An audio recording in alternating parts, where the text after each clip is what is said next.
क्यों जीजा भाई, मैं बोझ थी? सही है, जो पैसे नहीं कमाता वो सब तेरे लिए बोझ ही तो है। अच्छा हुआ तूने अपने सर से बोझ हटा दिया। बुआ ऐसा मत कहिए, बोझ नहीं है आप, बुआ है हमारी। आराम कीजिए। आप मेरे साथ जरा बाहर चले, आपसे कुछ काम है। आता हूँ बुआ।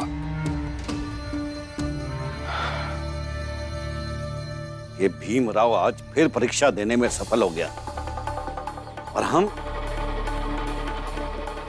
कुछ भी नहीं कर पाए। तू बता, क्या करना चाहिए हमें?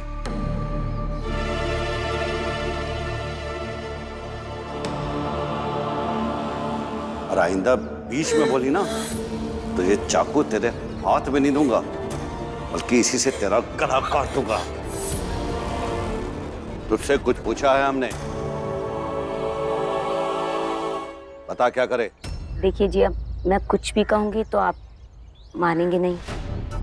ये पति की मर्जी है कि वो पत्नी की बात माने या ना माने। अगर पत्नी का कर्तव्य ये है कि जो उसे सही लगे वो बोले, तो तुझे जो सही लगता है वो बोल। जी, मुझे लगता है कि भीमराव कोई साधारण व्यक्ति नहीं है। उसमें कोई ना कोई दिव्य शक्ति जरूर है। उसकी बातों में चेतावनी का आभास होता है। मुझे ऐसे लगता है कि भीमराव से जो भी टक्कर लेगा ना, वो हार जाएगा। और ऐसा क्यों लगता है तुझे? देखिए ना जी, आज तक आपके सामने कोई भी नहीं दिख पाया। इतने बड़े बड़े सूरमा लोग, ऊंची जाति के लोग आपकी चौखट पर आकर नाक रगड़ कर चले गए, और वो भी छोटी जाति का तुच्छ सा व्यक्ति। आपके जैसा बलवान इंसान भी उसका कुछ नहीं बिगाड़ पाया। और तो और वो कौन, नरोत्तम, सालों से उसके पीछे पड़ा हुआ है, पर आज तक बाल विवाह का नहीं कर पाया उसका। इसीलिए मुझे लगता है, हो ना हो, भीम के अंदर कोई दिव्य शक्ति जरूर है।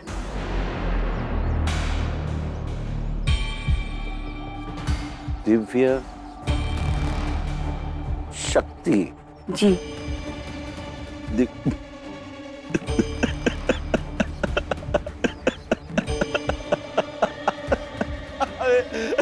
सुना तुम लोगों ने? दिव्य शक्ति? अच्छा, हमसे पूछ, हमें इतनी हंसी क्यों आ रही है? पूछ। क्यों आ रही है? क्योंकि तेरे दिमाग में ना गोबर भरा है। इस छोटी जात वाले भीमराव को उसकी गली के बाहर का कुत्ता तक नहीं जानता, उसके अंदर तुझे दिव्य शक्ति दिखती है। वाह! अब ये बता मुझे कि तुझे कैसे लगता है कि उसके अंदर दिव्य शक्ति है? बता। जी भाऊ, बाहर बताया किसी ने कि भीमराव जी का इस घर में आना जाना रहता है। आपको कुछ पता ठिकाना मालूम है भीमराव जी का? क्या हुआ? उनसे मिलना था। बोलो, कौन है? मालिक, कोई भीमराव का पता पूछ रहा है। भीमराव के बारे में? यहाँ अंदर भेज। जाओ।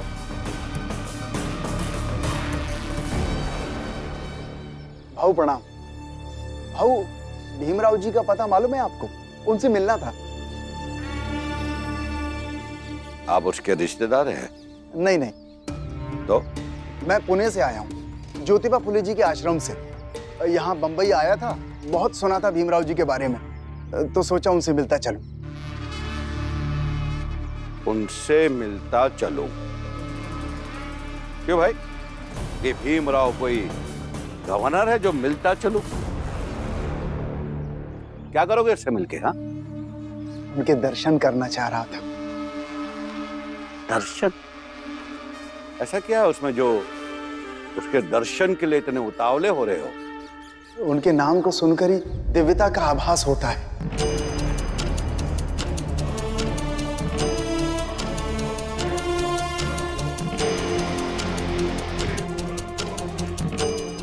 चल, निकल यहां से। और कहीं और जाकर ढूंढ, वरना तुझे यहीं पर दिव्यता का एहसास करवा देंगे। तो जा। भाऊ,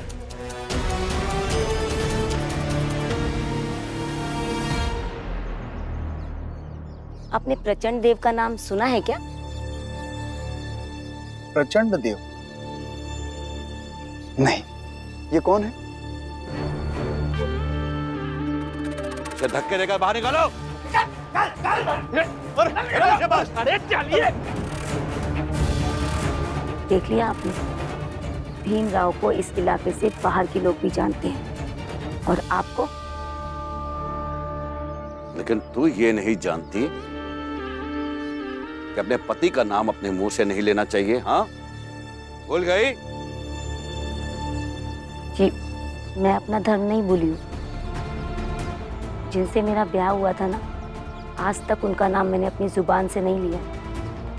प्रचंड देव तो आपने खुद रखा था अपना नाम। चल, चुपचाप अंदर जा। आपने सही कहा था, पति का हक है कि उसकी पत्नी की बात माने या ना माने, लेकिन एक पत्नी, उसका भी एक कर्तव्य है कि अपने पति को सही समझाए, और जो सही है वो मैंने कह दिया।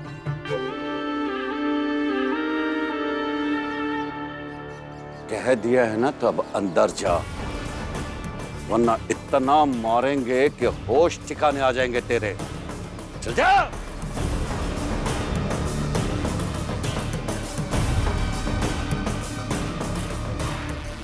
दिव्य शक्ति, आभास, आभास।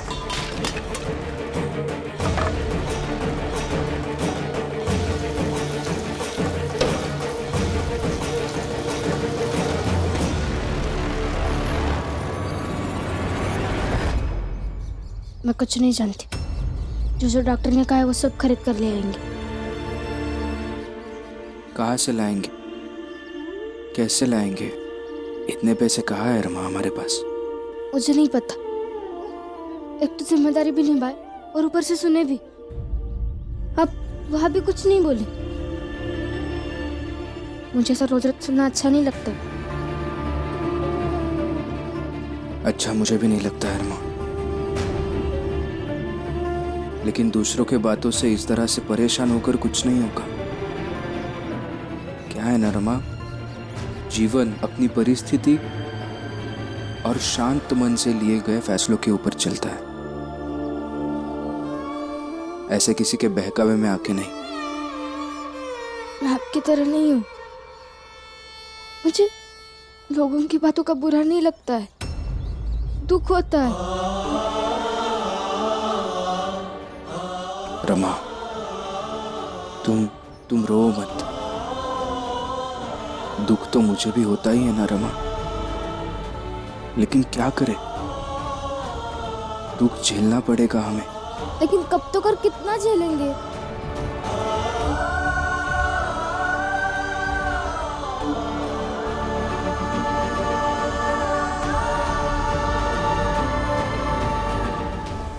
रो मत। देखो, एक तरीका है इसके लिए। जब कोई तुम्हें दुख दे, तकलीफ दे, तो उस समय उस व्यक्ति को पराया समझो।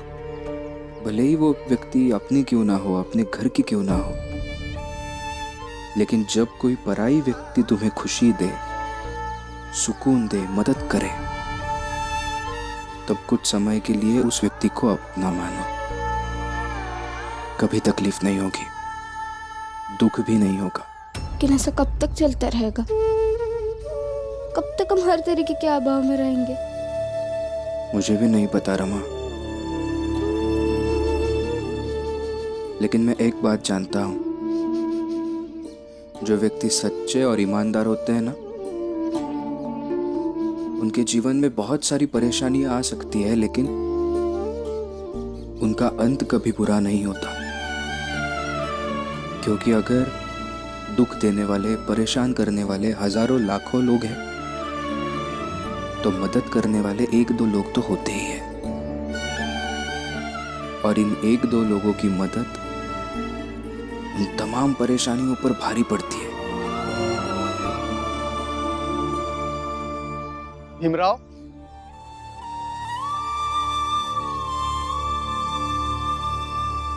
भीमराव जी नमस्कार। नमस्ते। मैं पुणे के ज्योतिबा फुले जी के सत्य शोधक समाज की तरफ से आया हूं। बहुत नाम सुना था मैंने आपका, यहाँ से गुजर रहा था, सोचा आपके दर्शन करता चलूं। मुझे भी खुशी हुई आपसे मिलके। अगर आपको ऐतराज ना हो तो घर चलिए, पास में ही है। देखिए, घर तो जाना नहीं हो पाएगा, बस आपके मिलने की प्रबल इच्छा थी तो आपसे मिल लिया। अब पुणे के लिए निकलूंगा।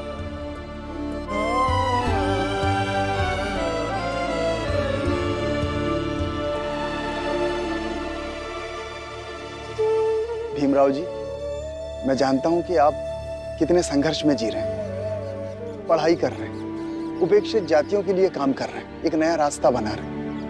ये कुछ पैसे हैं, आप रख लीजिए, आपके काम आएंगे तो बड़ी प्रसन्नता होगी। सुकून मिलेगा कि आपकी लड़ाई में कुछ काम आ पाया।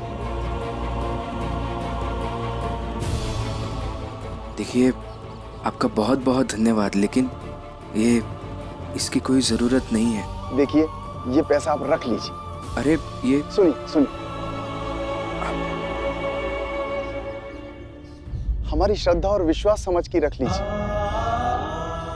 अब मैं स्टेशन के लिए निकलता हूं और पुणे पहुंचकर मैं सबको बताऊंगा कि मैं भीमराव अंबेडकर जी से मिला, एक सच्चे योद्धा से मिला, और मिलकर बहुत अच्छा लगा और मन में एक विश्वास जागा है कि अब सब कुछ अच्छा होगा, अब सब कुछ बदल जाएगा और सारी जातियां मिलकर एक रहेंगी।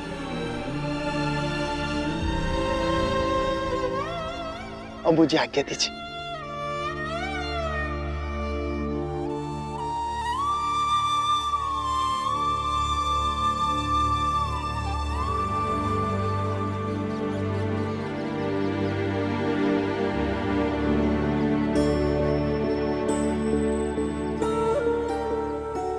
ये लो रमा,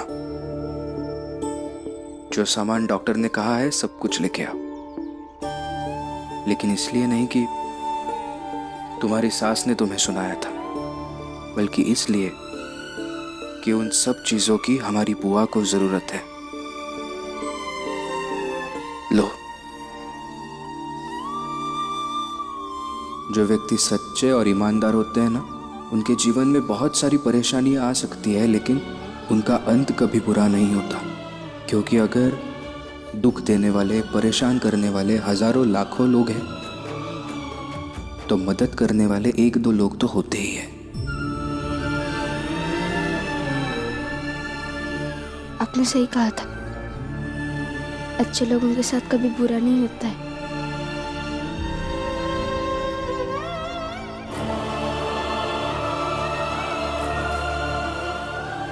बाबा, बाबा तो आप वाली नौकरी करने गए थे ना? हाँ। ये तो यहाँ मजदूरी कर रहे हैं। बाबा,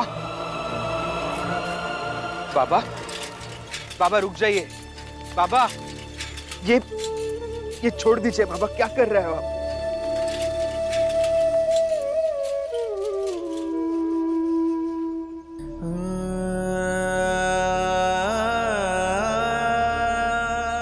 ये क्या कर रहे हैं आप? फिर से ये काम शुरू किया? और वो नगर पालिका वाले? मैंने छोड़ दिया। छोड़ दिए? लेकिन बाबा, वो काम घर के पास था और उसमें शारीरिक मेहनत नहीं थी। हाँ बेटा, शारीरिक मेहनत नहीं थी, वो काम घर के पास ही था, लेकिन उससे मुझे मानसिक गुलामी का बोध होता था। वो काम करने के लिए मैंने भीम को भी मना किया था, लेकिन इसने मेरी एक नहीं सुनी। लेकिन जीने के लिए वो काम सही था बाबा, बुरा नहीं था। जीने के लिए भीम तुम जीने की बात कर रहे हो? मेरा बेटा सिर्फ जीने के लिए पढ़ता है।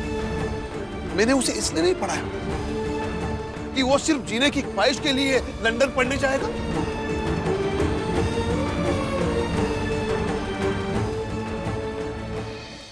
अभी के लिए सोच लिया, ठीक है, लेकिन भविष्य में ये कभी मत सोचना। इस समाज ने हमारी जात को लेकर एक धारणा बना के रखी है। हम चाहे कुछ भी करें, लेकिन करेंगे बस साफ सफाई। इसलिए पढ़े लिखे होने के बावजूद भी हम ये काम ना करें तो लोगों में शायद कम से कम विश्वास तो पैदा हो। हाँ बेटा, और तुमने जो आवेदन पत्र दिया था उसे तुम्हारे बाबा ने फाड़कर फेंक दिया और ये काम करने लगे। बाबा, जब मैं वो झाड़ू मारने का काम कर रहा था तब इसलिए नहीं कर रहा था कि मैंने वो काम चुना था या फिर मेरा वो शौक था, बस इसलिए कर रहा था कि मेरी मजबूरी थी। और जब मैंने आपको वो काम करने को कहा तब सिर्फ इसीलिए कहा क्योंकि वो घर के पास था और आपके लिए सही लगा मुझे।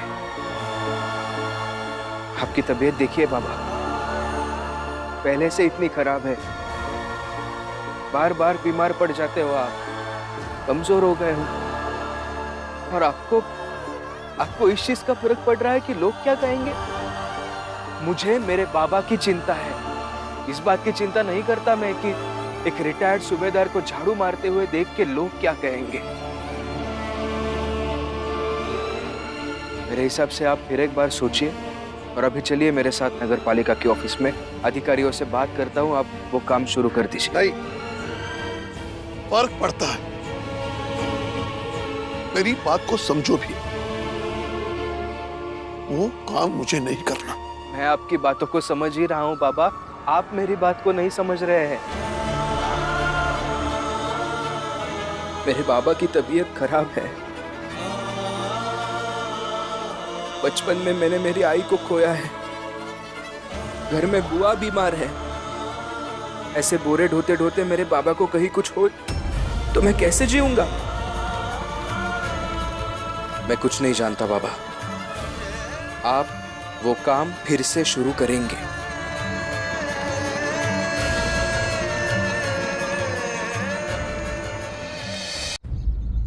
बाबा, ये सही कह रहे, आपकी सेहत के साथ हम लापरवाही नहीं कर सकते हैं। आप ये काम छोड़ दीजिए और घर चलिए।